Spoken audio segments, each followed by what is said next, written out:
Como decía, hoy empezamos, como sabéis, el ciclo de conferencias dedicados a las tecnologías físicas y de la información con motivo de la celebración del 75 aniversario del Instituto de Torres Quevedo. Además de empezar hoy el ciclo de conferencias, empezamos hoy la exposición también de Leonardo Torres Quevedo titulada un inventario del instituto, que seguirá, como bien sabéis, la semana que viene y la semana siguiente. La exposición durará bastante más tiempo, posiblemente hasta mediados o finales de diciembre, y si acaso hubiera demanda, pues tenemos el permiso de Paco para que la podamos colocar durante todo el ciclo. Bueno, es la primera conferencia, digo, de este ciclo, y bueno, presento al conferenciante, es Francisco González Redondo, es profesor, bueno, él es licenciado en matemáticas, doctor en matemáticas y además es doctor en filosofía, es profesor titular de Historia de la Ciencia en el Departamento de Didáctica de la Universidad Complutense de Madrid. Ha escrito varias docenas de libros, ha participado en numerosos congresos, tiene montones de publicaciones en revistas internacionales, ha sido comisario de diferentes exposiciones sobre todo de Leonardo Torres Quevedo y sobre todo a partir del último año y medio, cuando ha sido más la explosión de este tipo de exposiciones. Tiene la medalla de la Universidad Complutense, tiene el Nobel Prize de la Royal Institute of Navigation del Reino Unido y la medalla de los frutos cardinales de la Federación Española de Ligas Navales. Ha dictado más de 150 conferencias, pero al margen de su currículum, lo que yo quiero es agradecer a Paco su colaboración desinteresada desde un momento, porque que sepáis que todos los paneles que están expuestos sobre Torres Quevedo son diseños suyos. Nos los ha dejado durante 2 meses o 3 meses para que estén puestos en el instituto y en ese sentido creo que debemos de agradecer mucho toda su disposición, toda su facilidad que nos ha dado para la exposición, no solo de los paneles, sino además de la documentación, el gusto que está abajo y que tenemos expuestos en la tercera planta. Entonces, y antes de empezar la conferencia, quiero agradecer también a José Luis Torres Quevedo, que está con nosotros, que no esperábamos, que es nieto de Leonardo Torres Quevedo, a quien también agradecemos su presencia. Y bueno, yo creo que ya empezamos con la charla, dejamos a Paco que nos hable sobre Leonardo Torres Quevedo y bueno, pues él se presenta directamente. Gracias. Pues muchas gracias, Luis, por tus palabras cariñosas de introducción. Efectivamente, gracias a todos por venir. Vamos a hablar de Leonardo Torres Quevedo, el más prodigioso inventor de su tiempo. Pero bueno, Torres Quevedo como edificio, vale, de acuerdo, pero Torres Quevedo como inventor, Torres Quevedo como el más prodigioso inventor de su tiempo, pero ¿a quién le ha empatado Torres Quevedo? ¿En qué equipo juega? Nosotros conocemos en España a Cajal, pero Torres Quevedo, bueno, pues Cajal no está solo en nuestro pasado científico. Nos falta, y no lo deploro, el sentido de la réclame, es decir, la reivindicación de lo nuestro. Y además, no solemos dignarnos defendernos. España es víctima de una sistemática campaña de difamación. Esa es la manera de europeizarnos, aspirar no solo a aprender de ellos, sino a enseñarlos. Y claro, os preguntaréis, bueno, ¿y esto quién lo ha escrito?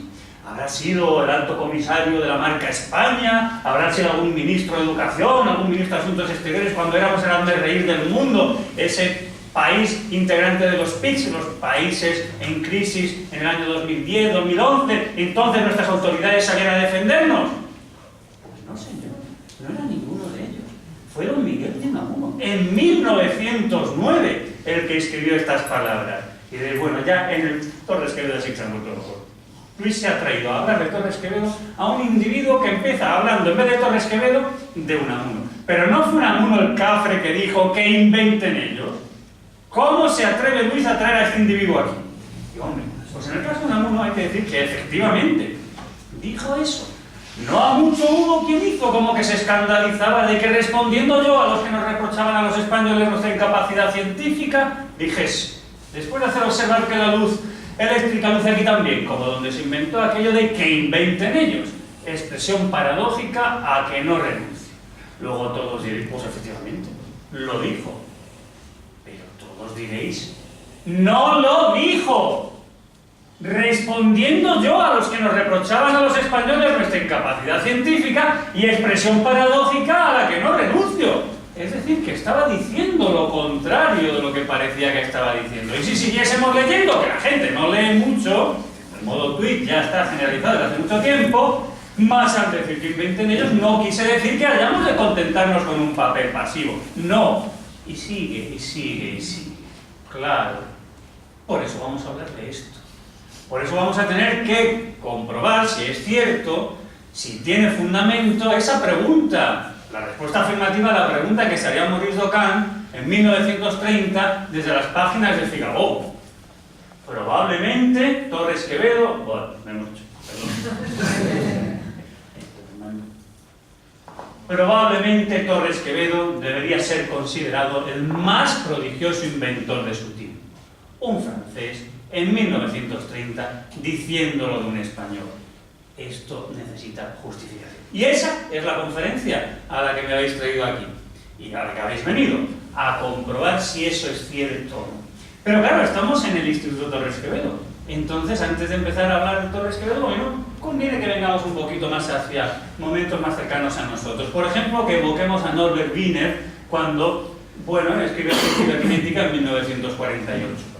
Un trabajo extraordinario, creador de una nueva disciplina, se supone, y que tiene pues todos esos capítulos, el cibernética, el control y la comunicación en el animal y en la máquina. ¿Y cómo termina ese capítulo 8 con ese apéndice Information, Language and Society? Bueno, lo traducimos al español, que no lo hizo Leonardo Torres Quevedo, que ya había fallecido, lo hizo Gonzalo Torres Quevedo, y así recordamos a la familia, ¿verdad, José Luis? Y Gonzalo, traduciendo, decía: hay una cuestión que realmente pertenece a este capítulo, aunque de ningún modo presenta una culminación de sus argumentos y por tanto de todo el libro, porque estamos hablando del final. Es la cuestión de si es posible construir una máquina jugadora de ajedrez y si esta habilidad representa una diferencia esencial entre las potencialidades de la máquina y de la mente humana. Bueno, creo que es posible construir un aparato. En el Torres Quevedo hay que decir: Wiener, cometiste un pecado mortal. Un pecado de ignorancia. No se puede hacer eso. En el año 51 se convoca el primer Congreso Internacional de Cibernética, en honor a Wiener, claro. Ha creado una nueva disciplina, se supone en 1948 con su libro, y en 1951 ya la comunidad científica entiende que hay que organizar un congreso sobre cibernética. ¿Podrá acaso la máquina pensar? Y cuando en el mundo católico cometemos un pecado, ¿qué nos queda? La penitencia. Esa es la que nos queda, claro que sí. Penitencia que tuvo que sufrir don Norbert porque Gonzalo llevó a ese congreso el ajedrecista, el segundo ajedrecista hecho por su padre Leonardo y presentado en París en 1922. Claro, juega Wiener contra el ajedrecista de Torres Quevedo, y ¿qué le pasa a Norbert Wiener? Lo mismo que le pasa a cualquier humano, que pierde contra la máquina. Después del pecado viene la penitencia. ¿Hizo propósito de enmienda? No, se fue a jugar con las tortugas de Grey a consolarse, pero no pondría ni una sola línea diciendo: me he equivocado, Torres Quevedo se me adelantó y soy un ignorante. No le dedicaré ni un solo párrafo, ni una sola línea a esto. Para comprobar que no era un problema del pobre Norbert Wiener el perder contra el ajedrecista, por allí estaba también el gran campeón mundial Tartakower. Pues también la prensa destacaba como daba igual que fueses un humano corriente o un campeón mundial, tú ibas a perder contra el ajedrecista de Torres Quevedo indefectiblemente, porque para eso se había diseñado así por parte del genial inventor español. Sí, señor. Segundo tema que podemos traer: todos vemos películas de Turing, todos conocemos a Turing, que tiene un nombre muy bueno. Turing, es que Torres Quevedo no suena igual, no podemos hacer películas igual. Como Tesla, que Tesla suena muy bien, pero Torres Quevedo, ¿cómo le llamamos a una máquina a Torres Quevedo? Puede pensar una máquina. En 1950, siempre se dice el artículo seminal, ¿no? Creación de la inteligencia artificial, Computing Machinery and Intelligence, el MIND, pues se supone que quiere resolver esa pregunta, responder a la pregunta: ¿puede una máquina pensar? Y entonces, pues el bueno de Alan Turing, pues nos dice: bueno, en realidad, esa pregunta está muy bien, pero claro, como yo no sé ni a qué le puedo llamar máquina, ni a qué le puedo llamar pensar, ni a qué le puedo decir que es una máquina que piensa, voy a cambiar todo esto, que el título era magnífico y pasaría a la historia sin lugar a dudas como el creador de todo este mundo, por otra cosa. No voy a responder a ninguna de esas preguntas. Voy simplemente a crear algo parecido, dice él al final, que voy a llamar el imitation game, el juego de la imitación. Entonces no le llames así, llámalo de otra manera, no nos vendas un producto que luego no nos vas a rellenar, ¿no? Porque claro, es que Torres Quevedo sí lo había hecho en 1911, 12, 13 y 14. esto lo tenéis reproducido en los paneles nuevos que por primera vez se han hecho públicos, se cree que para automatizar el trabajo de la inteligencia sería necesario construir una máquina inteligente. Y ese es un error fundamental. Basta que sea inteligente el constructor. Claro, una obviedad. Ahora que estamos hablando de lo que estamos hablando, es que Torres Quevedo era un genio. Y no tenía que vender un producto, tenía que ser serio con la comunidad científica, ¿no? Que prevea todos los casos que puedan presentarse, etcétera, etcétera, etcétera. Claro, pero es que esta idea de Torres Quevedo no se quedó en él. Como tiene que hacer todo científico, lo presentó a la comunidad internacional. Y no en el año 50, sino en el año 13 en Madrid, como veremos después, y en el año 14 en París. Y la prensa se entendió perfectamente lo que estaba presentando Torres Quevedo. La máquina puede realizar el trabajo cerebral del hombre. Habría llevado no el segundo ajedrecista, con el que perdió Wiener, sino el primer ajedrecista, que tenía terminado en 1912, pero que, bueno, por timidez, pues lo presentó hasta el año 13 en Madrid, en el año 14 en París, y entendieron lo que había presentado. Un autómata que sabe jugar al ajedrez, como ejemplificación de toda su automática. Se pueden concebir la construcción de autómatas que, imitando a los seres vivos, puedan adaptar su conducta a todas las circunstancias ellos solos. No hace falta que os digan en Torres Quevedo lo que estaba aquí implícito. Pero se entendió en Estados Unidos también, aunque no se cifre, lo tenéis reproducido en los paneles. Scientific American en noviembre del año 15 ha entendido lo que ha presentado Torres Quevedo en el año 14 en París, y así titula ese suplemento que le dedican con fotografías de su ajedrecista y demás. Torres y sus destacados dispositivos automáticos sustituirá mediante máquinas a la mente humana. Sí, Alan Turing tiene mucho valor, pero nuestro Torres Quevedo se le adelantó muchos lustros, y eso es lo que nos hace que debamos dedicar cierto esfuerzo a decirle al mundo desde nuestra España que en esta tierra nació y desde esta tierra conquistó todo este ámbito el más prodigioso inventor de su tiempo, como voy a intentar ilustraros, porque estos son solo motivaciones. Vale. Pero ya de entrada, nace en Cantabria. No es que yo sea muy nacionalista precisamente, pero no está de más recordar que nació en Cantabria, y eso sí, que es un regalo que le hace Cantabria al mundo, porque es universal. Esta conferencia adaptada la daré este sábado en la Casa de Cantabria de Lérida para recordar el Día de Cantabria. En esa casa es en la que nació, casa que sigue existiendo en el Valle de Iguña. Sus padres, el ingeniero de caminos, ella pues una familia de cierta hidalguía en ese Valle de Iguña. No vive en general en Santander ni en Cantabria, sino en Bilbao, que es donde está la residencia familiar. Estudia en el Instituto de Bilbao, hoy no existe, lo que llamaremos la Plaza Unamuno, parte del bachillerato, porque el resto del bachillerato lo estudia en París. Sale de la zona de confort, su padre lo manda rápidamente a que salga de la zona de confort, y va a marcar gran parte de su trayectoria, al hacerle bilingüe, al hacerle francófono y sobre todo amante de nuestros vecinos. Pues Madrid y París van a ser dos ciudades que va a habitar con tranquilidad. Y sobre todo esto va a condicionar su futuro, porque con los viajes, su padre es ingeniero de caminos y en general construye ferrocarriles, tiene que abandonar el hogar familiar, llevarse a su mujer y a los hermanos más pequeños, y Leonardito se queda en Bilbao.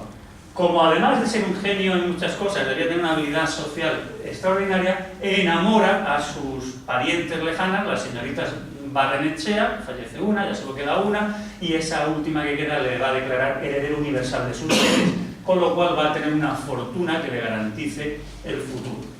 Aunque no fuese nada más que viviendo de rentas, tenía resuelto el tema. Pero no va a vivir de rentas, va a estudiar lo que tiene que hacer cualquier ingeniero de caminos en el siglo XIX. Todos sabéis lo que se decía, unos en plan broma y otros presumiendo de su cuerpo de ingenieros. ¡Dios existe! Claro que existe, y además es ingeniero de caminos. Entonces, Torres Quevedo tendría que estudiar ingeniería de caminos, como todo genio en la época. Bueno, estudia ingeniería de caminos, termina la carrera, y como no tiene que ingresar en el cuerpo porque no necesita, dedicarse ahora a un rutinario trabajo de oficina o ir a hacer el ferrocarril o Sevilla-Huelva, que estuvo unos meses pero se aburrió y lo dejó, se dedica a estudiar. Viaja por el mundo, viaja por España, por la biblioteca del Ateneo, la Academia de Ciencias, y en un momento dado dice: ahora me retiro. Pasan los años, ¿no? Es un chaval, se retira al Valle de Iguña natal a pensar en sus cosas, decía. Bueno, entre sus cosas pues pasa que se enamora, se casa con Luz Polanco en 1885 y empiezan a vivir en la casona de los Polanco, luego rebautizada casa de Doña Jimena, la hermana mayor de Doña Luz, casa que ya no existe, estas fotos que tomar un poquito antes de que se dé un base, y solo queda el solar enfrente y las curas de Portolín. ¿Y qué va a concebir allí? 1887, si habéis visto cuándo ha nacido, 1852, tiene unos poquitos de años.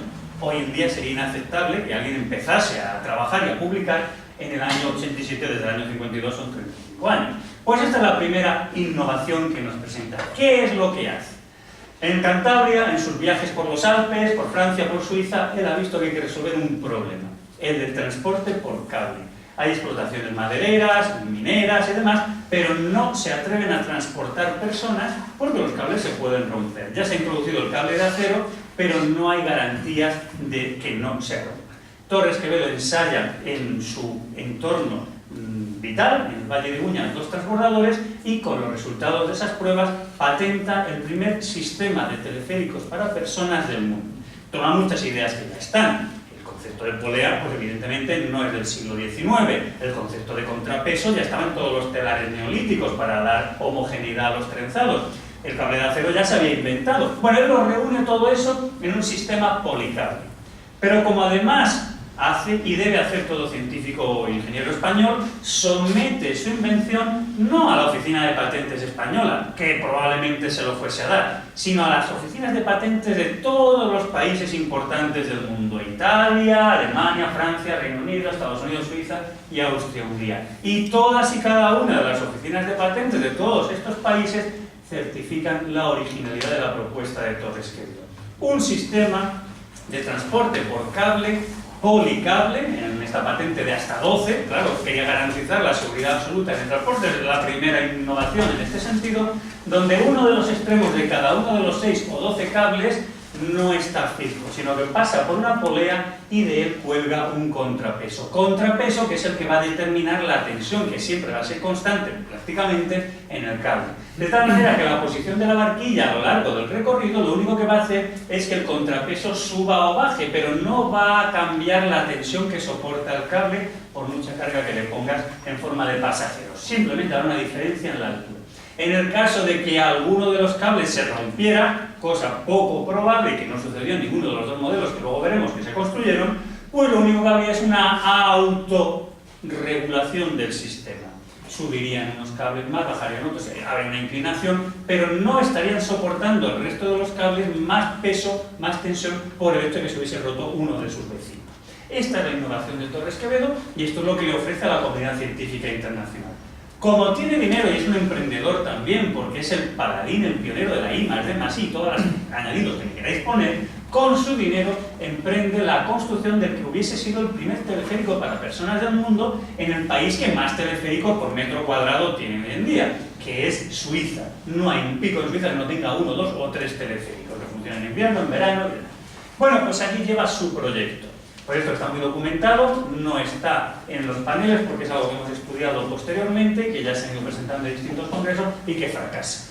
Los ingenieros centroeuropeos, en este caso suizos, no pueden tolerar que una innovación de un Mediterráneo venga a superarlos, como me reconocían, yo di hace 3 años una conferencia en el Museo Nacional de Transporte en Lucerna, y en privado me reconocían que había sido un caso manifiesto de xenofobia, de racismo hacia un africano más allá de los Pirineos. Eso se negarían a reconocerlo por escrito, claro. Y eso fue uno de los ingredientes que hicieron que fracasase. Una campaña en la prensa de difamación, con caricaturas y demás, y el asunto fracasó. No es que se arruinase del todo, pero le supuso un gran quebranto económico a esa herencia. Y además coincide con el fallecimiento de su primogénito, de su hijo Leonardo. Bueno, pero Torres Quevedo no se echa para atrás. Cada fracaso no es más que un escalón más alto. Porque Torres Quevedo, por lo menos desde 1890, estaba ya enfrascado en otro asunto, en de las máquinas de calcular, en el asunto de mecanización, de momento solo mecanización del cálculo. Y Torres Quevedo, desde su primera invención, va a demostrar esa doble cara que tiene siempre en toda su obra. Un tratado teórico para fundamentar unas máquinas que tiene en mente o que está construyendo y unas máquinas que demuestren sus consideraciones teóricas. Una ciencia para unas máquinas que no existen y unas máquinas que ilustran una ciencia que tampoco existía. Y eso es lo que hace Torres Quevedo. Cualquier aparato que permite provocar a voluntad un fenómeno cuya ley está expresada en una fórmula algébrica puede teóricamente servir para obtener valores simultáneos de todas las variables contenidas en esta fórmula. Pero claro, es que esta verdad teórica no tiene en general ningún valor práctico, porque no es fácil producir un fenómeno cuya ley sea la fórmula que interesa calcular, ni medir con exactitud suficiente sus elementos, ni hacer... Esto es lo que Torres Quevedo entiende. Que si queremos resolver una fórmula en ecuación matemática, pues podemos crear, teóricamente, un sistema físico análogo o analógico cuya solución pues va a ser análoga a la solución matemática que estamos buscando. Por supuesto, esto va a tener limitaciones. Solo se van a poder computar funciones continuas con derivada finita, y Torres Quevedo es consciente de ello, pero que no es poco, porque estamos hablando de 1890, 91, 92, ¿no? Bueno, pues esto es lo que hace. Y encima, además, Torres Quevedo, que es un hombre muy documentado, que hemos visto que no empieza a trabajar hasta que no tiene las ideas muy claras, ha estudiado perfectamente dónde, por ejemplo, Babbage ha fracasado. Babbage se propuso construir una máquina para tal, Torres Quevedo va a triunfar allí donde Babbage fracasa. Y Torres Quevedo conoce todos los éxitos y todos los fracasos. De nuevo, esa memoria está editada en España, pero no se queda en España. Presenta sus hallazgos y sus modelos de demostración en el Congreso de la Asociación Española para el Progreso de las Ciencias de Burdeos y en forma de comunicaciones a la Academia de Ciencias de París, que publica en su Congénere. Y claro, el mundo en España pues se inclina ante Torres Quevedo. Los matemáticos no nos hemos organizado todavía como Sociedad Matemática Española, que darán todavía 10-11 años, y se convierte en la figura mundial, la única que tenemos que se atreve a salir al mundo desde el ámbito matemático. ¿Qué podemos hacer en España? Una cátedra no se le puede regalar, está mal visto, pues le hacen académico de ciencias. Y el discurso va sobre esto, sobre las máquinas algébricas. A continuación, pues presenta ese discurso ampliado en forma de memorias en distintos lugares de Francia. Y se encuentra, lo mismo que Cajal triunfó gracias a que hubo un alemán que lo introdujo y lo apadrinó, pues Torres Quevedo se va a encontrar con Maurice Docan, que va a dedicarle un montón de trabajos a destacar su gran aportación al ámbito de la mecanización del cálculo, las máquinas algébricas. Se publicarán sus memorias en París, en Louvain, es decir, que se convierte en la figura de referencia mundial en la mecanización del cálculo.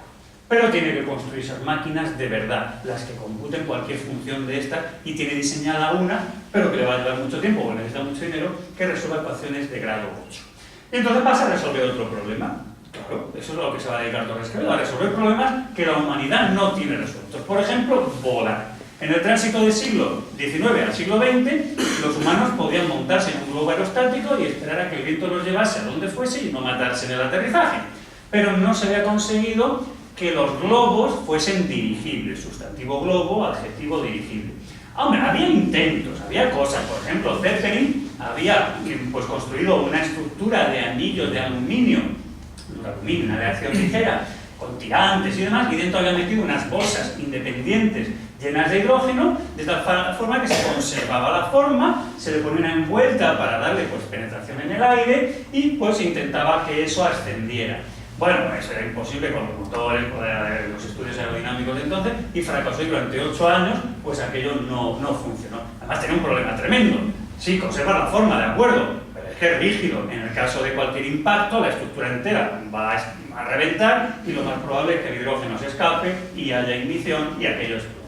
Los franceses dicen, hombre, a mí me gusta más la elasticidad que la rigidez, es más francés, es menos germánico, ¿no? Entonces, ¿por qué hay que meter una estructura dentro? Lo que hacemos es que a la bolsa llena de hidrógeno, terriblemente impermeable, le cuelgo cuerdas a lo largo de toda la envuelta, pongo una barquilla enormemente larga, para que no se doble por el centro, claro, y oye, en caso de que choque, pues esto no pasa nada. Y digo, ya, pero eso no va a funcionar. Que se mantenga la forma, que sea estable de forma, muy complicado, y que además esas cuerdas por todos lados se van a enredar, se van a quemar, bueno, eso es un desastre, esto así no puede funcionar. Dice Torres Quevedo, pero qué brutos son unos y otros.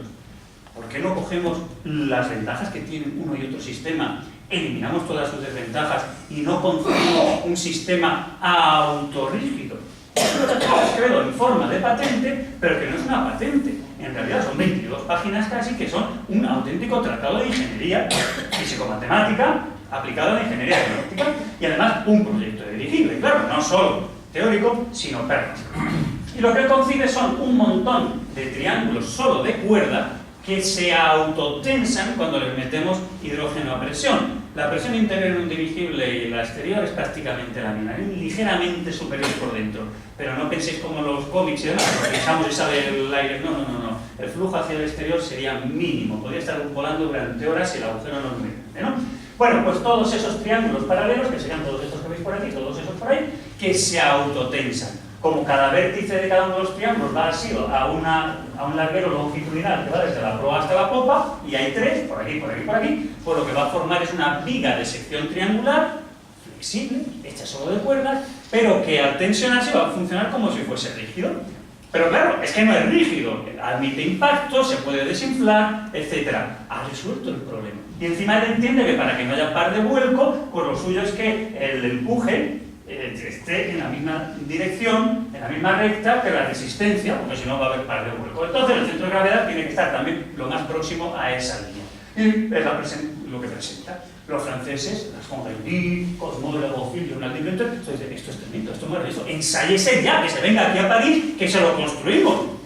Los ingleses dicen, espérate, que se acaba de matar Bradsky, que se acaba de matar Pax Severo, esto no puede ser, porque claro, los motores de combustión en 1901, 1902, os podéis imaginar la poca fiabilidad que tenían. Y ahora aquí fuma todo el mundo, y encima la barquilla, y se hacen fotos, y luego la barquilla pegada a la envuelta, esto es un polvorín, esto es imposible, mira, déjate de rollo, esto no lo ensayes que se te van a matar los pilotos. Y Torres Quevedo dice, claro, si es que tenéis razón, los que están equivocados son estos. ¿Por qué tengo yo que ensayar mi dirigible con personas? Lo que voy a hacer es ensayarlo sin personas, voy a inventar el concepto de dron, no en el siglo XXI, sino al principio del XX, ya está, es tan sencillo como eso, el telequino, que presenta en París en el año 2, y luego en España, en Estados Unidos y en Inglaterra en el año 3. Eso es lo que inventó Torres Quevedo, el mando a distancia para teledirigirse un dirigible sin que se le mate nadie. Eso es lo que hace. ¿Y qué hace Torres Quevedo? ¿Se queda en el diseño? Pues no. ¿Qué os he dicho que hace? Construye un modelo de demostración pequeñito que lleva a la Academia de Ciencias de París. Y claro, el mundo ve que puede teledirigir. No es solo que mande una señal y se encienda una bombilla, o los sistemas que había de mandar algo. No. Lo que ha concebido es un autómata electromecánico. Desde el emisor le mandamos una serie de señales en código Morse que memoriza el receptor y que cuando le damos al intro, que en este caso es dejar de mandar señales durante unos segundos, retoma el solo, el aparato del solo, desde su memoria artificial y ejecuta las órdenes de acuerdo con los códigos que le hemos mandado. Si los códigos son otros, pues hará otra orden, movimiento a babor, estribor, lo que corresponda. Y la prensa mundial lo entiende. Torres Quevedo lo que ha inventado es el mando a distancia. La Armada Española, que es lo que le preocupa, porque teledirigir dirigibles no se puede porque no los hay. Y aviones tampoco los hay. Es decir, que sería teledirigir torpedos, barcos y demás. Y es lo que les aterroriza. Si la Armada Española ha resuelto el problema de la teledirección de torpedos, no se necesitan ni cruceros, ni acorazados, ni destructores. Con lanchas torpederas y unos cuantos informáticos, diríamos, bueno, de ingeniería de telecomunicación, España vuelve a ser el dueño del mundo. Y eso es lo que la prensa mundial se teme. Luego estaba el problema de la sintonía y esto no va a funcionar. Pero es lo que en 1903 en la Academia de Ciencias de París se teme. El gobierno español de aquella época, que tiene que salir de la crisis del 98, entiende que porque existe Cajal hay que crear un laboratorio para Cajal. Y el Ministerio del Interior le crea en 1901 un laboratorio. Porque existe Torres Quevedo, esa España en regeneración, con todos los españoles, en vez de pelearnos, trabajando juntos por surgir, el resurgir de las cenizas, pues le crean desde el Ministerio de Fomento el Centro de Ensayo Aeronáutico, germen y punto de partida del Instituto Torres Quevedo actual. 1904, para que Torres Quevedo pueda desarrollarse telequino y pueda construir finalmente su dirigible. Lo del dirigible le va a llevar un ratito. Lo del telequino, pues ya tenía un modelo de demostración y con la colaboración de civiles y militares en el frontón Betty High de Madrid. Inciso, se está reconstruyendo. En el frontón Betty High no se hizo nada más interesante que construir el telequino y probarlo y construir el dirigible. No se jugó al frontón apenas porque amañaban las apuestas y la gente no era tonta. Después de 3 meses, aquello se cerró. Si alguien tiene en mano las autoridades del Ayuntamiento de Madrid, que yo les cuento la historia, que el telequino y el dirigible se construyeron allí y el Betty High, si hay que recordar algo de él, es Torres Quevedo. Bueno, el inciso se acaba. Esto es lo que construyó el telequino. Y lo probó con un triciclo, un vehículo de 3 ruedas. Los coches en esa época tenían 3 ruedas. Y demostró ante los ingenieros industriales cómo podía teledirigir un vehículo terrestre. Bueno, no tengo dirigibles todavía, lo más próximo a la aeronáutica es la náutica. Bueno, pues en el estanque de la Casa de Campo y en Bilbao, en el Abra de Bilbao, desde la balaustrada del Club Marítimo, que ya no existe porque tal voló en los años 80 creo que fue, pues teledirigió hasta 2 millas las evoluciones de ese barco, del bote Vizcaya. Primero en pruebas privadas en 1905 y luego veremos en septiembre del año 6 de la Ángel de Rey. Bueno, en el Betty ya se está construyendo el dirigible. Con la ayuda de Alfredo Quindelán, ha puesto la pista esa que nunca se jugó al frontón, ha puesto las costuras, las lonas, ha ido construyéndolo y en el principios del verano del año 6, en las proximidades del rastro, en la plaza que hay abajo de la zona sur del rastro, donde ahí queda una chimenea, el gasómetro, pues ahí, en esa plaza más o menos, pues fueron inflando ese dirigible que se fue autorrigidizando de acuerdo con la patente mejorada que presentó en el año 6. Se lleva desinflado y se autorrigidiza. Lo presenta al año siguiente, esa patente, en Francia y en el Reino Unido, porque ya sí está suficientemente perfeccionado. Echa las pruebas de inflado, lo trasladan a Guadalajara, porque esto, claro, necesita gente especializada en aeroestación, y eso en España solo estaba en el Servicio de Aeroestación Militar de Guadalajara, que dirigía Pedro Vives Rich. Y entonces, pues, firma un convenio con los militares, monta esa mega tienda de campaña, y ese dirigible trilobulado que veis se infla y se va a ir convirtiendo de globo, porque hacen falta timones, motores, etcétera, arquilla, en un dirigible. Eso es lo que va a pasar en el verano del año 6. Y mientras, su otra invención, el telequino, pues la lleva de nuevo a Bilbao y ahora sí en presencia del rey que está por allí por las regatas de septiembre del año 1906 y las evoluciones ante el rey. Allí quien mandó no fue el técnico ni el rey, sino fue la reina, que tenía mucho genio, fue la que ordenó: ahora quiero babor, ahora quiero estribor, ahora quiero la bandera que suba, ahora que baje. Bueno, que vaya más deprisa, que vaya más despacio. Y el rey sí, mamá sí. Bueno. En cualquier caso, lo que yo os digo os puede resultar más o menos, bueno, razonable, pero voy a intentar que haya una autoridad mundial que os certifique. Y en este mundo de las telecomunicaciones, de la ingeniería mecánica, creo que el IECubo os parece fuente suficientemente relevante, ¿no? Pues esto no lo dice Paco, que lo dice. Lo vais a decir todos vosotros, porque lo dice el IECubo. En 1901, el ingeniero español Leonardo Torres Quevedo comenzó el desarrollo de un sistema que llamó telequino, que era capaz de realizar movimientos mecánicos a distancia. El sistema era una manera de testar, de ensayar globos dirigibles de su creación sin arriesgar vidas humanas. Esta frase. En 1902 y 1903 solicitó varias patentes del sistema. Con el telequino, Torres Quevedo estableció los principios operacionales del moderno sistema de control remoto sin cambio. ¿Lo digo yo? No, lo decís vosotros en cuanto salgáis de aquí a todo el mundo. La buena nueva se la vais a contar. Bueno, pues ya tenemos el telequino. Claro, y al tener el telequino, porque toda la prensa pues, publicó, el Times, etc., publicó esas pruebas ya con un barco, no en un despacho en la Academia de Ciencias de París, pues claro, ya España se mueve. Digamos, la aristocracia, la burguesía industrial y bancaria de Bilbao, sobre todo de Bilbao, pues dice: oye, aquí hay posibilidad de financiación privada de la invención española. Y se va a crear la Sociedad de Estudios y Obras de Ingeniería, allí con sede en Bilbao, pues de compañeros suyos de estudio, bilbaínos en general, todos los nombres importantes que recordaríamos a todo el empresariado vasco, cuyos herederos siguen actuando hoy, Iberdrola, etcétera, en la Naval, y que crean esta institución. ¿Cuál va a ser la primera invención de Torres Quevedo que financien?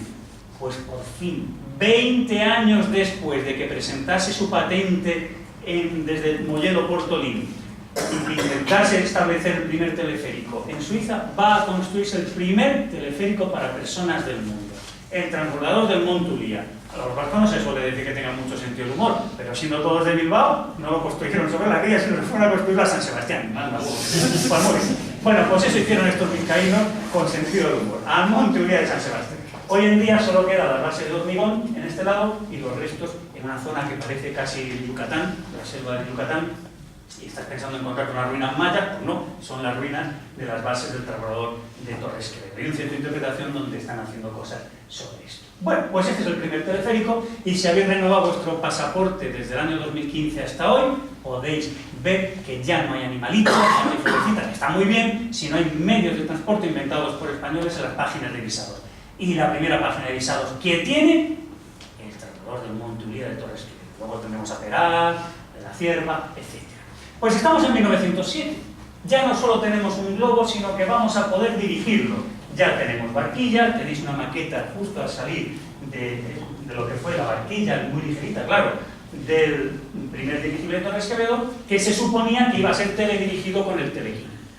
Esa era la idea, teledirigir ese dirigible con el telequino. Pesaba demasiado, no tenía sentido, y al final tampoco lo va a dirigir Kinderland en el año 7, porque la envuelta no va a funcionar bien, van a tener que poner una envuelta mayor, de mayor capacidad, para poder llevar pasajeros, porque no tenía esa capacidad y aparte se había convertido en pobreza, ¿no? Pues total, en 1908 ya sí vuela el primer dirigible de Torres Quevedo, los espías franceses y alemanes estaban por allí haciendo fotos, porque esta no es una foto española, en España pasó más desapercibido, y en el mundo extranjero no. España estaba presentando el primer dirigible efectivo de la historia, en la misma época en la que la Vela de Zeppelin pues intentaba crear una línea de transporte con dirigible Zeppelin, accidentándose casi siempre y causando víctimas. Bueno, se pelea con los militares. ¿Qué le vamos a hacer? Una historia que os puedo contar, porque la tenemos publicada, está en internet 40 veces, lo podéis leer, y tenéis ahí fuera la revista Aeroplano, donde publiqué en el 2010, creo que fue, pues esas luces y esas sombras, esos encuentros y esos desencuentros de los civiles y militares que obligaron, afortunadamente, a Torres Quevedo a irse a París. Querían en el año 2 haber ya ensayado su sistema. Es que en el año 9 seguía siendo el mejor sistema del mundo. Lo ensaya con el dirigible en París y la Casa Astra le compra la patente. Va a cobrar 3 francos por cada metro cúbico de dirigible. Luego hacemos cuentas para que veáis qué significa eso. Pero eso es, digamos, lo que estaba pasando. ¿Qué pasa internamente? Pues que esa demostración ante el rey hace que el gobierno tenga que responder de nuevo. No solo va a haber centros de ensayos de aeronáutica para financiar sus investigaciones aeronáuticas, sino que esas pruebas del telequino del año 6 no solo han animado a los industriales vizcaínos, sino también al gobierno a crear el Laboratorio de Mecánica Aplicada, que es la institucionalización del taller anejo a su centro de ensayo de aeronáutica, que ese ya sí es el origen de este centro, Torres Quevedo. En ese año 6 había pasado, delante del rey había teledirigido las evoluciones del Vizcaya, y en febrero, marzo, se publica en marzo, porque la orden es anterior, es de febrero, del año 7, tenéis la orden abajo, al lado del busto, a la entrada del instituto, pues se publica eso, se amplían las funciones y destino del laboratorio, creándose el Laboratorio de Mecánica Aplicada. Ya tiene la posibilidad de construir sus máquinas angélicas, que era lo que inicialmente le interesaba. Pero claro, han pasado los años, y entonces el telequino, por los problemas de sintonía, ya no los va a utilizar como mando a distancia. Él redescubre algo que ya en ese mismo año 2 y 3, cuando había presentado la patente, veía que estaba implícito en su telequino. Esto es una memoria inédita. Estos globos, porque se supone que va a montar el telequino encima del globo, en la barquilla del globo, estos globos, sensibles a la presión barométrica, a la orientación magnética y a las ondas hertzianas, lo mismo que muchos otros aparatos análogos que pudieran idearse, son autómatas que seguían obedeciendo a las impresiones recibidas, que tienen, permítase la frase, una vida de relación mucho más complicada que la de las máquinas industriales. No se limitan a ejecutar un trabajo mecánico, sustituyen al trabajo inteligente en operaciones que parecían reservadas a este último. 1903, él mismo lo dice. Bueno, se puede ir muy lejos por este camino, pero ya es hora de que me pare, porque no es eso lo que yo quiero en 1903. Quiero teledirigir mi dirigible. Pero no solo Torres Quevedo sabía lo que estaba haciendo. Don José de Echegaray, cuando comenta en el Imparcial estas primeras pruebas en el frontón Betty High con un triciclo, luego en la casa de campo con el bote, después dirá, el telequino interpreta y distribuye moviendo el timón a la derecha. Precisamente en esta interpretación de cada mandato, en esta distribución de las órdenes recibidas, consiste la peregrina invención del señor Torres. Un aparato material sin inteligencia interpretando como si fuera inteligente las instrucciones que le comunican. ¿No es esto admirable en su sencillez? Yo creo que todos diríamos que sí, ¿verdad? En 1905 ya se había enterado de Echegaray. Pues al tener el Laboratorio de Mecánica Aplicada, Torres Quevedo entiende que tiene una nueva tecnología a su disposición. No la tecnología solamente mecánica, sino la tecnología electromecánica con autómatas. Y cuando le piden desde Francia que le cuente al mundo para una nueva enciclopedia matemática en ese año 9, ¿qué es lo que está pensando? Torres Quevedo dice, bueno, pero lo voy a poner por escrito.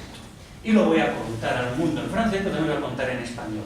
Y cuando en el año 10 hay que conmemorar el centenario de la proclamación de la independencia de Argentina, que no pasará hasta 30 años después, pero los argentinos lo conmemoran ahí por el grito de independencia, va a costar muchos muertos y muchos años que eso sucediera, pues se manda desde España una embajada con la infanta Isabel, la chata, con militares, diplomáticos y con Torres Quevedo, que va allí a dar discursos, por supuesto, sobre la unidad del idioma, la raza y demás, pero sobre todo a presentar los diseños de la primera computadora digital de la historia. Lo publica en la Ingeniería en Buenos Aires y luego después, unos meses después, en la revista Obras Públicas en Madrid. ¿Qué es lo que ha presentado? Pues dejemos que lo digan. En esta conferencia, complemento de una comunicación que presenté en el año 10, expuse algunas consideraciones generales sobre los procedimientos de automatización mecánica, habría que poner electromecánica, pero bueno, dice mecánica, que permiten sustituir con frecuencia el trabajo inteligente del obrero al trabajo puramente mecánico de una máquina. Y a continuación, refiriéndome ya concretamente a las máquinas de calcular, máquinas analíticas, se decía, llegando a la terminología de Babbage, manifesté haber llegado al convencimiento de que es posible construir un autómata que ejecute una serie determinada de cálculos, por complicados que sean, sin auxilio de operador alguno, de tal forma que basta inscribir los datos para que el autómata calcule e imprima, que también lo ha pensado, si se quiere, los resultados. Esto es lo que presenta Torres Quevedo en el año 10 y que va a hacerle, pues, el origen, va a convertirse en el origen de su automática. Bueno, pero vuelve de Argentina, se publica, como os he dicho, en España y en Argentina. Ese trabajo, de momento teórico, no tiene una máquina que demuestre sus consideraciones teóricas, pero lo que sí tiene es la felicidad de la consagración internacional de su sistema de dirigibles. Porque la patente que le ha comprado la Casa Astra en Issy-les-Moulineaux, al sur oeste de París, ha construido ya durante el invierno, mientras él estaba en Argentina, su primer dirigible, el Astra Torres número 1 de 1.600 metros cúbicos, y para febrero está listo para unas pruebas que se hacen a principio, el día 5 de marzo de 1911. Unas pruebas impresionantes. Es más rápido, es más maniobrable, gana el premio de Pergusino al mejor dirigible, en realidad el único que completó todo el concurso, que recorre 100 millas descendiendo, el piloto coge un objeto, se sube otra vez de la barquilla, las pruebas aerostáticas que se siguen haciendo hoy, con globos y demás. Y sobre todo, pues lo que es más simbólico. Nunca un dirigible de Torres Quevedo acompañaría a las tropas españolas en ningún desfile, ni el del 12 de octubre, ni ninguno, y a las Fuerzas Armadas sí lo haría desde 1911 en la conmemoración de la toma de la Bastilla, en la fiesta nacional francesa, el 14 de abril del año, el 14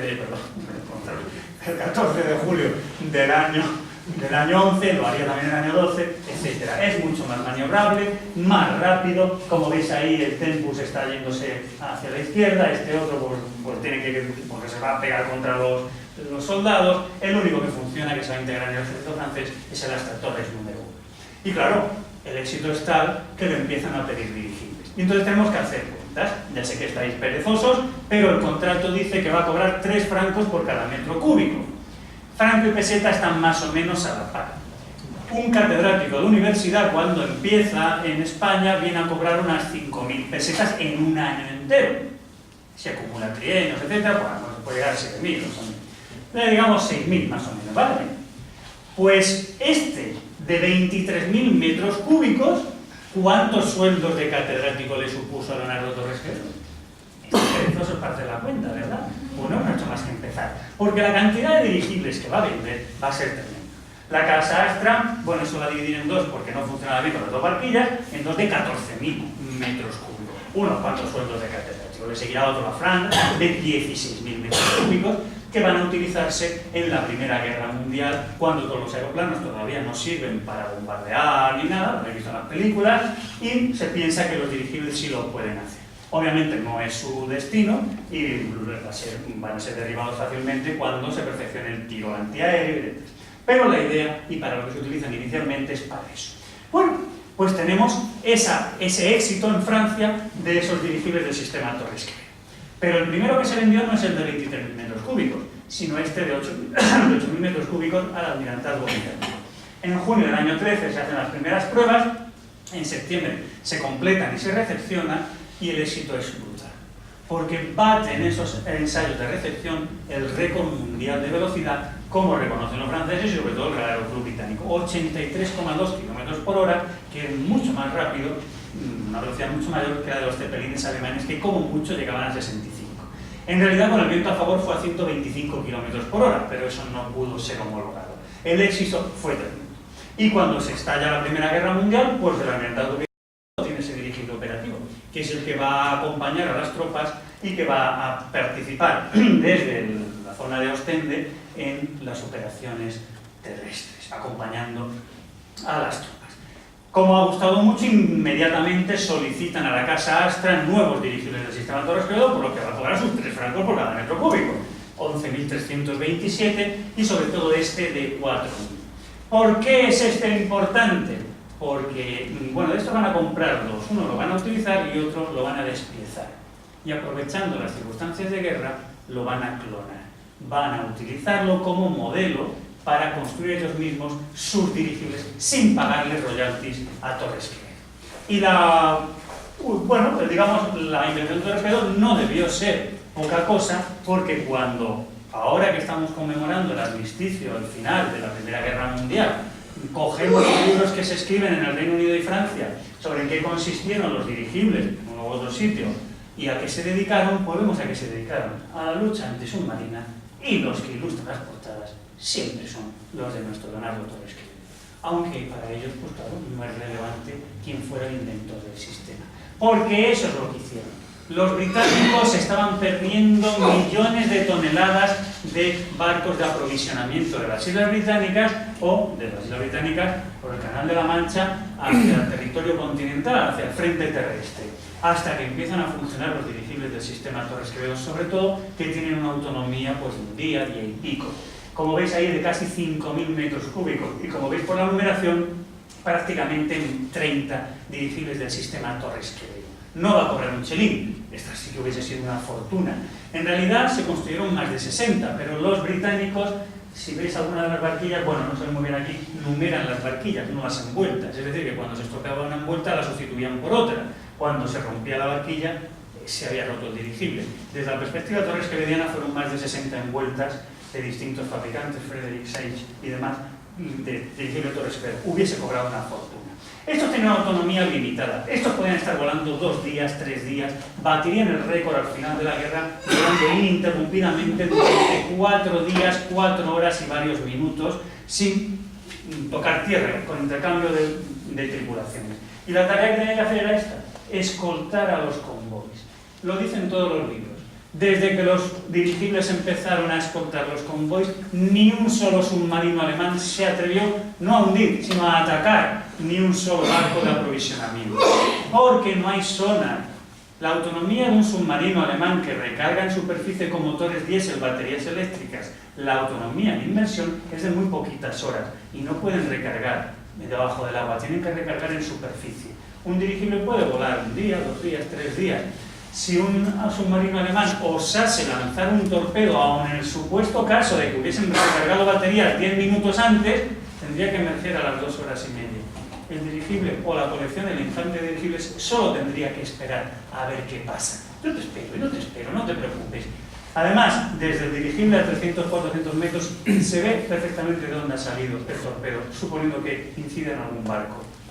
Porque más lejos tampoco se atreven a disparar los torpedos los submarinos. Es decir, ni un solo submarino alemán se atrevía a atacar convoys si había dirigibles escoltando. Bueno, las series, como veis, fueron más de 60 dirigibles en total, porque entre esas dos, la otra es la North Sea de más de 10.000 metros cúbicos y la Coastal Star de los Coastal perfeccionados, pues otros 10, como veis, son un montón de dirigibles.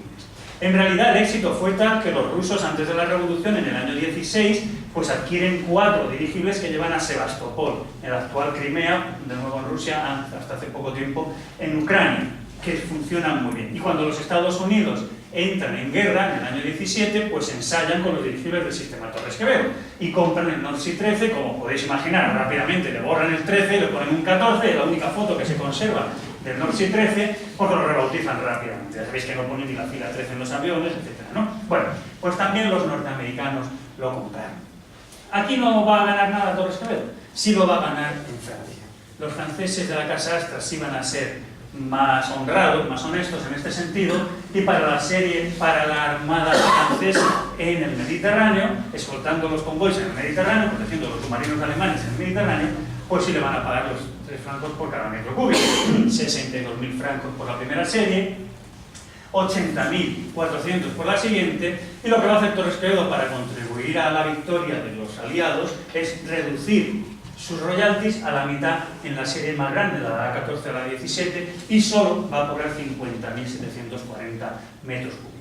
Acabada la guerra, pues los siguientes dirigibles que venda para Estados Unidos y más para Francia, pues va a recuperar sus 3 francos por metro cúbico. Incluso la caducidad de la patente son 15 años, el encargo del Imperio japonés, del Imperio Sol Naciente del año 22, la fecha es la de la patente francesa, con lo cual está todavía obligada Astra a pagarle royalties por este dirigible, que será el último por el que cobre Torres Quevedo royalties, y cobrarán ni más ni menos que 32.100 francos, más o menos pesetas, un montón de sueldos de catedrático. Se confirman más, pero ya no le pagarán royalties. Por ejemplo, como veis aquí, el AT-24 con los antiguos Torres Quevedo que seguían operativos en los años 20 a las órdenes de la Armada francesa. Bueno, pero estamos en el Instituto Torres Quevedo y habíamos dejado el mundo de la automática que había presentado como primicia en Argentina en el año 10, pero que parecía que se había olvidado. No, si es que aquí no tiene que hacer nada. Con los dirigibles es hacer caja, esperar a que llegue el cheque, porque ya la invención está hecha, todo está de acuerdo con su patente, y es empezar a recibir. Recortes de prensa para ponerse contento y decir a los militares de aquí, pero mira qué bestias habéis sido, sé que podemos tener una flota de dirigibles y no la tenemos. Bueno, pero lo que pasa en ese año 10 cuando vuelve es que ya está terminado lo que es la Escuela de Industriales, el Museo de Ciencias Naturales, y en la parte de atrás pues se va a poner el Centro de Torres Quevedo. Hay sitio para el Centro de Ensayos de Aeronáutica y Laboratorio de Mecánica Aplicada. Y en ese año 11, que ya ha vuelto de Argentina, dice, no, mecánica aplicada no, si esto es electromecánico ya, vamos a llamarlo Laboratorio de Automática. Entonces estará el Centro de Ensayos de Aeronáutica y el Laboratorio de Automática juntos ahí. Es verdad que va a construir por fin su máquina para resolver ecuaciones de grado 8 y que además imprime el resultado con coeficientes complejos y demás, máquina que se conserva y está en la Escuela de Caminos de Madrid como el resto, ¿no? Pero básicamente no es a eso a lo que se va a dedicar, que era lo que había anunciado en esos artículos que os enseñaba antes, cómo hallar la solución a las ecuaciones de grado 8, teóricamente. Ya ha demostrado aquello que había anunciado teóricamente. Lo importante era esto, construir una nueva ciencia para una nueva máquina, porque no existían autómatas electromecánicos. Hay una nueva tecnología que permite la construcción de una nueva máquina. Pues hay que construir una nueva ciencia para esa. ¿Que el objeto de la ciencia es teorizar sobre autómatas? Pues lo llamamos automática. Y empieza llamándolo ensayos de automática. Luego será ensayos sobre automática. E intenta definir qué es un autómata. Y esta conferencia será la primera de toda una colección de artículos que quiero publicar en la revista de la Real Academia de Ciencias. Y es necesario, él entiende, crear un cuerpo de doctrina, la automática, que examinará y comparará las soluciones ideadas, estudiará desde un punto de vista teórico los diferentes problemas que puedan presentarse e indicará los métodos generales para resolver. Le va dando vueltas a esta nueva ciencia. Se cree que para automatizar el trabajo de la inteligencia, todas estas notas nos va dando, pues como Torres Quevedo va dando sus pasos para poder escribir ese gran tratado, esa obra maestra de la ciencia española junto con los tratados de neurociencia de Cajal, que son los ensayos sobre automática. Y como podéis leer en los paneles que tenéis abajo, pues claro, hay que precisar, hay que definir esta nueva ciencia porque no existe. Hay que caracterizar los ingredientes capitales. Y preferiblemente, en papel, tiene que ser teóricamente claro, hay que dar una extensión teórica sobre en qué consistirían las aplicaciones de esa ciencia. Pero como hemos dicho, aunque el tratado solo puede ser teórico, Torres Quevedo lo que está construyendo es una ciencia que sustente todos los autómatas que ha construido, integrando el telequino entre ellos, y los que pueda construir. La denominación de autómata se aplica a menudo a una máquina, ¿qué tal? Bueno, vale, muy bien, pero eso no interesa. Hay otra clase de autómatas que ofrecen un interés pues mucho más interesante, no los que imitan. No, hacen falta otro tipo de autómatas. Es más, es que esto se puede hacer gracias a la nueva tecnología electromecánica que he ideado con el telequino. Porque con esta tecnología vamos a tener éxito con las máquinas analíticas donde fracasó Babbage, aunque se gastó una fortuna suya y del gobierno. Es verdad que existen muchas descripciones, muchos tratados donde se habla de distintas máquinas, pero el ámbito para todas esas máquinas de tecnología mecánica sería el ámbito de la cinemática. Entonces yo creo, dice Torres Quevedo, que esa deficiencia que no existe, esa ciencia nueva, debería llamarse automática y que tiene que examinar los procedimientos que pueden aplicarse a la construcción de autómatas dotados de una vida de relación más o menos complicada. ¿Qué es un autómata? Pues un autómata es una máquina que tiene que tener sentidos, termómetros en aquel momento, etc. Y que la impresión recibida por cada uno de los aparatos que la integren, pues se traduzca en un movimiento o lo que sea. Al mismo tiempo deben tener miembros, es decir, las máquinas deben tener energía. Hoy en día no hay día que no tengáis una noticia sobre robots en la prensa. Pues muy bien, pues todo eso ya estaba anunciado por Torres Quevedo en el año 14, en sus ensayos sobre automática. Porque él tenía bien claro que todo está muy bien, pero esto es secundario. Porque lo importante, lo que hace falta para que podamos hablar de un autómata de verdad, es que esa máquina esté dotada de discernimiento. Es decir, que en cada momento ella solita pueda, teniendo en cuenta las impresiones que ha recibido y también porque tiene memoria artificial, las que recibió en algún otro momento anterior, ordenar ella solita, esa máquina, las operaciones deseadas. Es necesario que los autómatas imiten a los seres vivos, pero no los movimientos como las maquinitas de los niños, sino ejecutando sus actos con arreglo a las impresiones que reciban y adaptando ellos solos la conducta a las circunstancias. Este es el tratado teórico. Por supuesto, pues hay montones de posibilidades de extensión teórica. En sus ensayos sobre automática, la extensión teórica, pues a las máquinas analíticas, las computadoras, que es lo más sencillo, dice él, aunque cuando tenga que materializarlo de verdad, pues va a ser el ajedrecista que está construido para ello, que lo presentará en junio del año 13 en el Congreso de la Asociación Española para el Progreso de las Ciencias aquí en Madrid, pero que pasará desapercibido porque la gente no se entera de lo que es. Y en el catálogo está, y lo decía claramente Torres Quevedo lo que pretendía. La ejecución automática de operaciones cada vez más complicadas, pues es un factor de progreso. Convendría estudiar sistemáticamente los procedimientos de automatización usuales, construyendo un cuerpo de doctrina que se llamase, por ejemplo, automática, que sería de sumo interés, claro. El problema capital de la automática consistiría en determinar cuál es la extensión, hasta dónde podemos llegar, ¿no?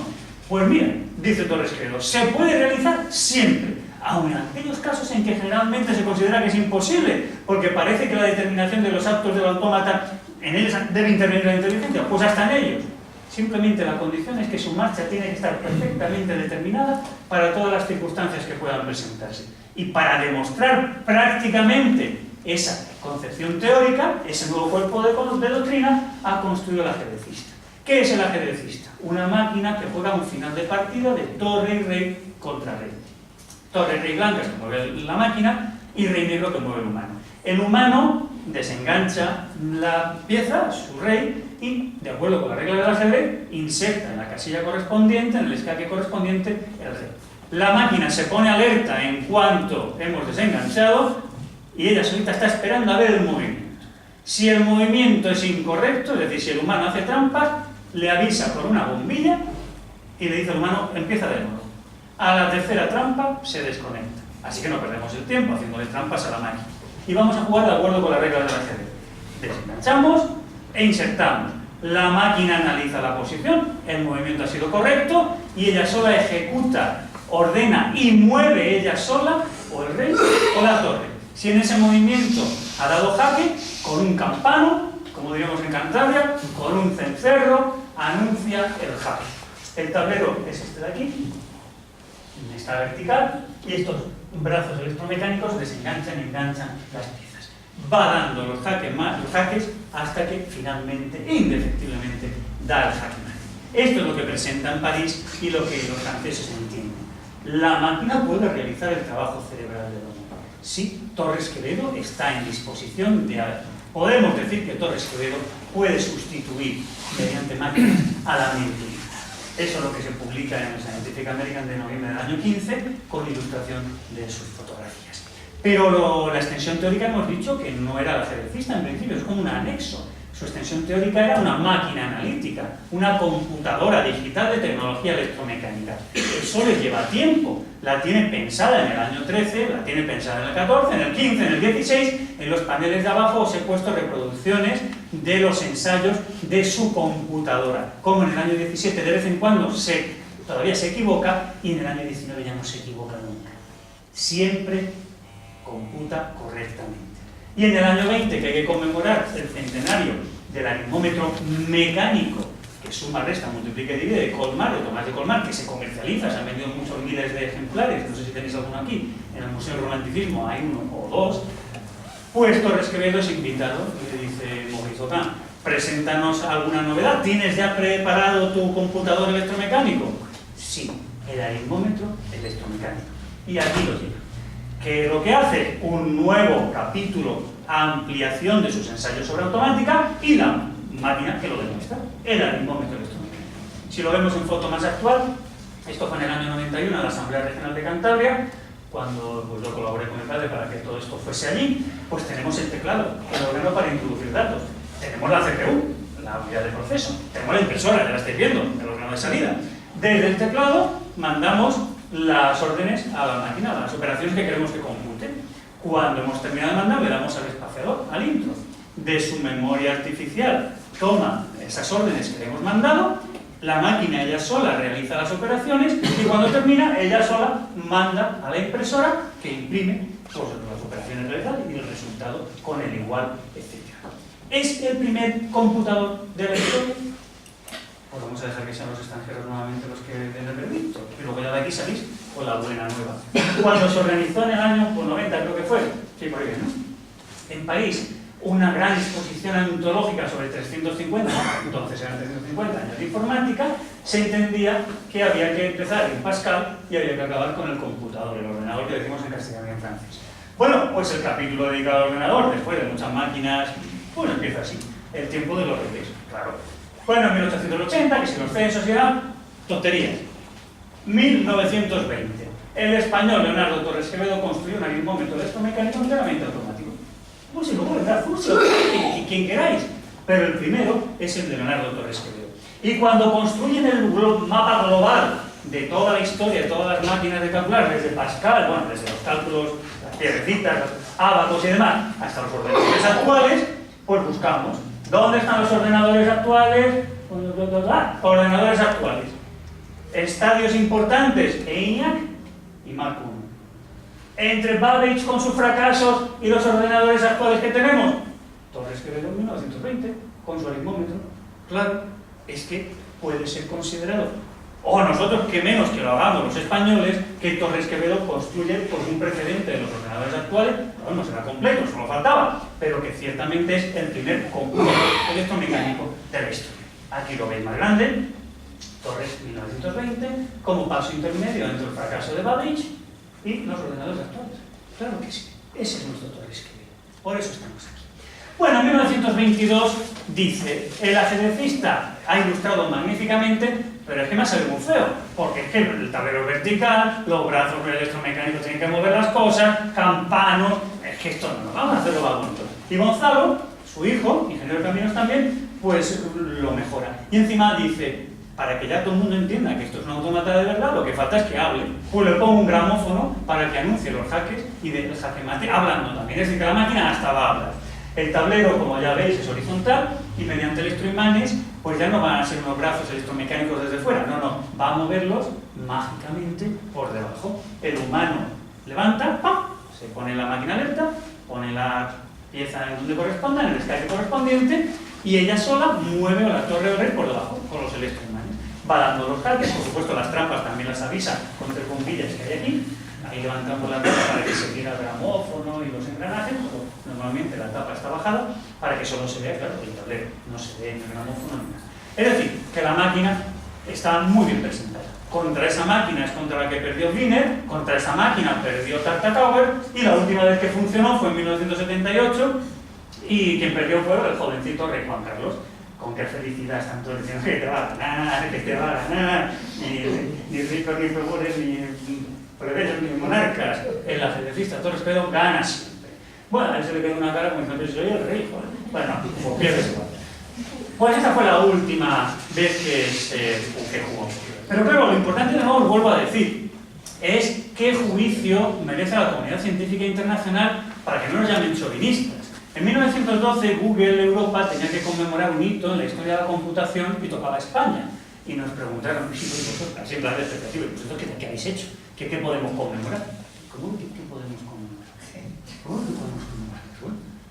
atleticista Torres Quevedo. ¿Y eso qué es lo que es? Pues lo explicamos. Bueno, pues acabo de contar. Se quedaron con los ojos abiertos, les vamos a ver la máquina, organizamos una jornada en varias escuelas de la Politécnica, en la escuela de Teleco, mi padre dio una conferencia sobre ajedrecistas, yo organizé una mesa redonda y allí estuvo, porque el Museo Torres Quevedo llevó el ajedrecista de Torres Quevedo. Y lo entendieron. Claro, se pasaron un poco, pero bueno, pero no vamos a decirles que no. Estábamos conmemorando que Torres Quevedo había sido el inventor del primer juego de ordenador. No digáis videojuego como dicen en... No, aquí no hay vídeo, es computer game, juego de ordenador. Claro, esto es lo que había entendido Google que había inventado Torres Quevedo. Bueno, son más cosas. En un juego como juego, Torres Quevedo pretendía mucho más. Pretendía demostrar, con un modelo de demostración práctico, su ciencia automática. Pero no está mal que digan estas cosas, ¿verdad? Bueno, estáis viendo que Torres Quevedo es un ingeniero total. Yo no puedo entretenerme mucho, pero sabéis que ese transbordador del Monte Ulía pues dejó de funcionar cuando pusieron el funicular del Monte Igueldo, en el monte que hay enfrente, la playa a continuación de La Concha, y se cerró. Se cerró porque no iban a gastar dinero en renovar algo que no tenía sentido. Y sobre todo no tenía sentido porque desde el año 11 que Torres Quevedo se fue de viaje de placer-trabajo al Parque de las Cataratas del Niágara, pues vio que había que poner un teleférico. Había que poner un teleférico. De la orilla estadounidense a la canadiense. Primero vemos las cascadas, la catarata norteamericana y luego la canadiense. Fenomenal. Ya sí, ya, pero claro, y hay que poner una aduana, hay que poner un montón de pasaporte, tardamos un año, esto va a ser una ruina. Además no te vamos a dejar, porque esto es una locura, así que no. Vete para abajo. Y, sí, y vete para abajo tiene su sentido. Aguas abajo, unos 6-7 kilómetros aguas abajo, el río Niágara hace un remolino, un hueco. Y de tal manera que ahí sí puedes poner con 550 metros de longitud dos estaciones que van de orilla canadiense a orilla canadiense. Ya no había problema. Ni pasaporte, ni tú cobras entrada y ya está.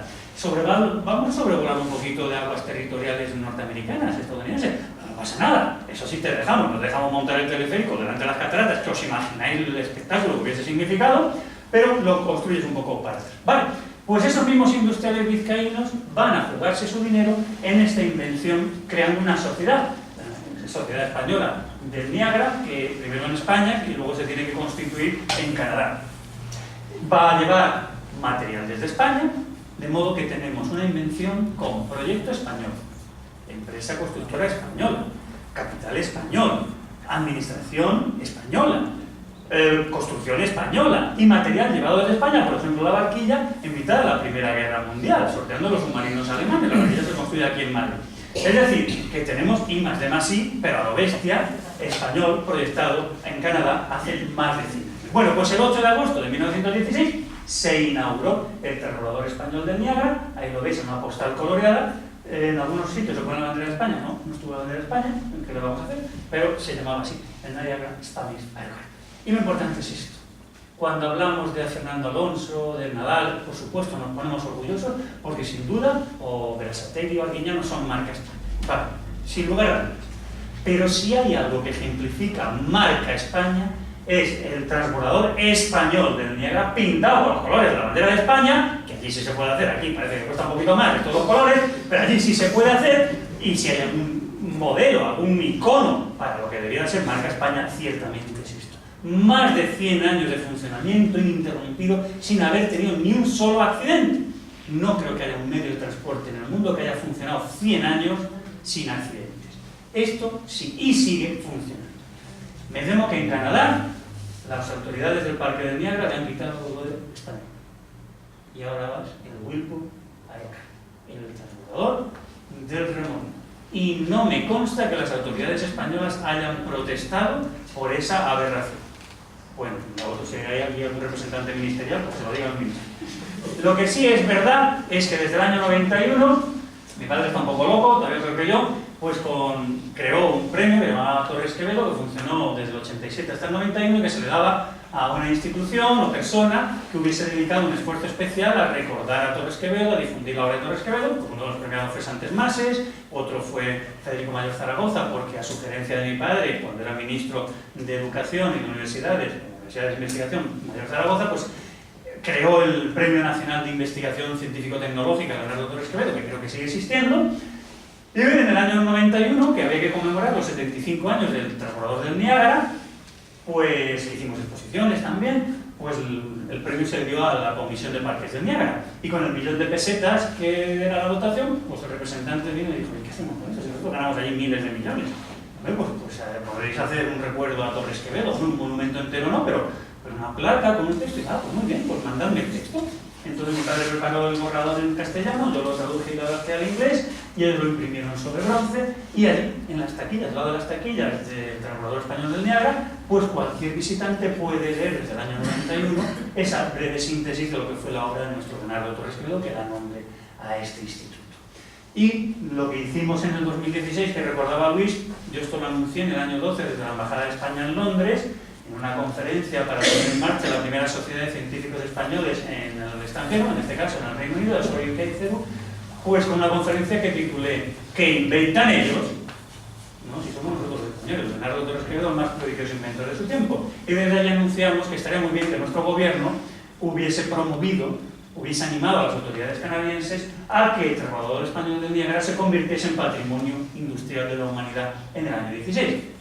Bueno, en nuestra España como es, no se animó nadie, y el año Torres Quevedo pues lo tuve que llenar yo de conferencias, 36 conferencias en el 2016, 41 en el 2017, y ya no sé cuántas llevo en el 2018, y que seguiré, porque creo que hay que hacer.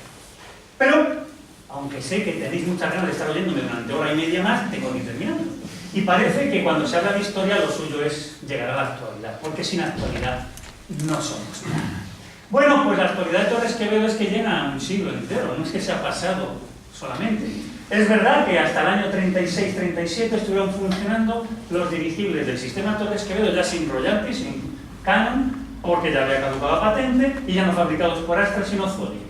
Esas Zodiac, esos dinghies en los que os montáis, las lanchas de la Cruz Roja, también muchos cayucos y demás, pues esos son un invento de De Butcher, el ingeniero de Zodiac, con los retales de las envueltas de estos dirigibles en los años 20 y 30. En vez de llenarlo de hidrógeno, pues no hacía falta que flotase aquí, sino que flotase en el agua. El origen de las Zodiac son una empresa que no se dedicaba a eso antes, sino a los dirigibles en los años 30. Pues estos fueron los dos últimos test, tal cual Torres Quevedo los diseñó, ya sí con la barquilla pegada a la envuelta, porque podían encapsular las hélices, los motores ya no soltaban chispas y se podía cumplir lo que Torres Quevedo había dicho, que el centro de gravedad tenía que estar lo más próximo a la línea de empuje. Pero claro, es que la invención de Torres Quevedo está muy bien hecha. Y en los años 70, cuando el sistema meteorológico francés le pide a la casa Zodiac un dirigible teledirigido para observaciones atmosféricas, claro, los inventos de Torres Quevedo todos juntos, el dirigible trilobulado y teledirigido, el telequino más el dirigible de los años 70 en el servicio meteorológico francés, lo llamaron dinosaurio porque como veis era monstruoso y un catamarán volador doblemente trilobulado.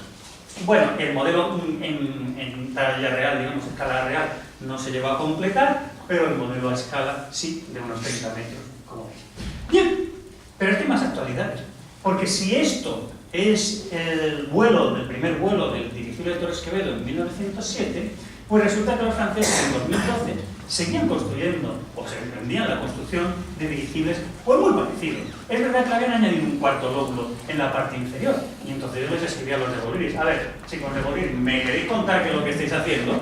Bueno, y entonces pues ellos me contestaron en ese año 12 que efectivamente conocían los dirigibles Astra Torres, no sabían que Torres Quevedo estaba detrás, que realmente su invención era, bueno, pues una invención o reinvención, y que sí, efectivamente, para colgar los pesos de la barquilla, pues utilizaban lo que Torres Quevedo había concebido, pues esa estructura interior para soportar los pesos, que la tensión, los pesos se distribuyesen por toda esa viga, en el caso de Torres Quevedo, sección triangular y rectangular, y no se doblase la envuelta por el centro por causa del peso. Pero que, bueno, que Torres Quevedo, pues sí, estaba por ahí, pero que realmente pues no lo habían copiado, sino que lo habían redescubierto, y que estamos muy agradecidos porque un español le recordase a unos franceses que en Francia había habido dirigibles que habían sido de un español. Bueno, pues muy bien. Pero claro, eso fue en el año 12.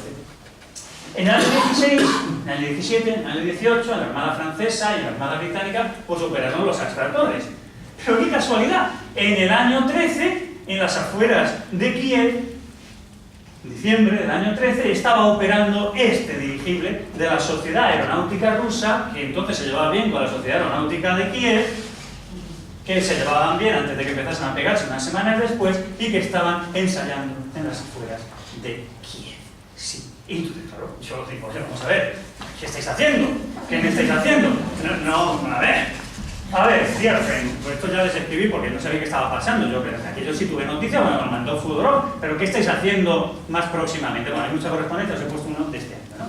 Querido amigo, estoy buscando más información sobre ese dirigible que estuvisteis ensayando por ahí, ¿no? Oye, pues dije, todo es lo mismo que había hecho Torres Quevedo y que se utilizó mucho. Bueno, entonces, pues sí, querido colega, sí, te vamos a mandar mucha información, que ahora lo hemos llamado de otra manera, porque, claro, esto estaba en Ucrania y ahora estamos en Rusia, y sí, por supuesto, los principios de los diseños de Torres Quevedo se han utilizado ampliamente en la construcción. Bueno, si eso ya lo sé, yo quiero que me lo pongáis por escrito, eso ya lo he visto, si se ven las fotos, ¿no? Bueno, efectivamente me mandaron muchos detalles, bueno, porque quede bonito por colores, pues de los diseños de ese nuevo dirigible, que en este caso es mixto, tiene una carga de helio, que ya sabéis que es muy caro, y luego el resto es aire caliente, que es muy barato, porque el helio es carísimo. Entonces, la flotabilidad se consigue quemando propano.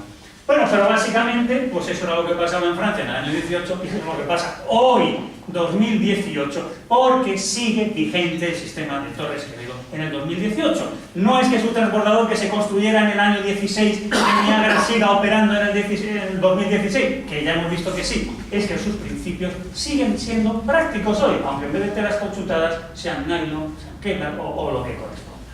Sí, y en estos días se cumple el centenario del armisticio, del final de esa guerra mundial, donde los dirigibles de Torres Quevedo jugaron un papel esencial.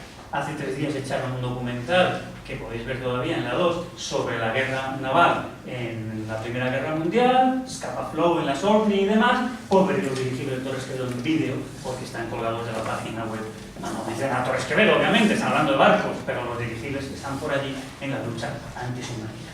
Y estas son portadas, como veis, numerosas portadas de todos los libros que hablan de historia de los dirigibles. Pues veis la envuelta, veis la panza de los 2 lóbulos inferiores, esas barquillas, porque los dirigibles de Torres Quevedo se construyeron durante la Guerra Mundial y triunfaron.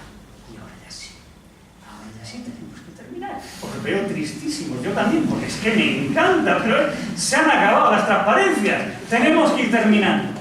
Así que, Luis, con tu permiso, me voy a despedir con una pregunta. Amigos del ITEF, cumplís 75 años. Estáis llevando el nombre de Torres Quevedo permanentemente.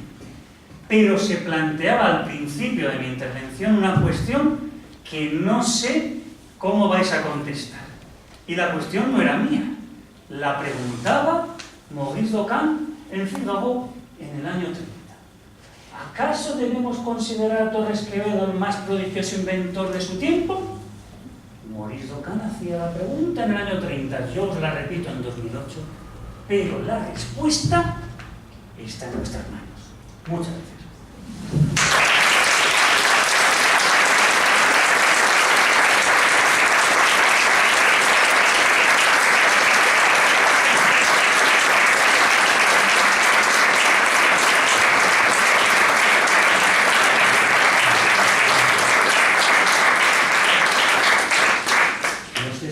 ¿Alguna pregunta de esa cosita? Que os veo en la conferencia, ¿eh?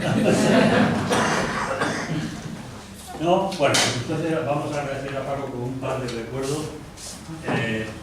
Una librería que ya conoce, pequeño obsequio del Consejo. Con San Torres Quevedo.